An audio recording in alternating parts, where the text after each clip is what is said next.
Vai kāds man var izskaidrot, izkāpjot no tramvaja, kā šķērsot šīs sliedes? Uz kuru luksaforu ir jāskatās, lai šis tramvajs, kas tur stāv, un pēkšņi nesāk braukt virsū? CSDD, Rīgas satiksme, Rīgas doma. Lūdzu, pastāstīt. Tante iet pāri, bērni rekatulīt nāks. Tramvajs brauks vēl nezinu, kad. Nekādu signālu, pilnīgi nekas neliecina par to, lai es droši varu šo te šķērsot.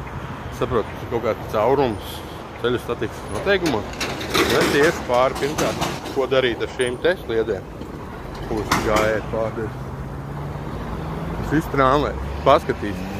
Es pieļauju, ka tramvajs zina, kad viņam jābrauc, jo viņam šeit ir labi noslēgts luksafors. Redzam? Kā to var redzēt gājējs?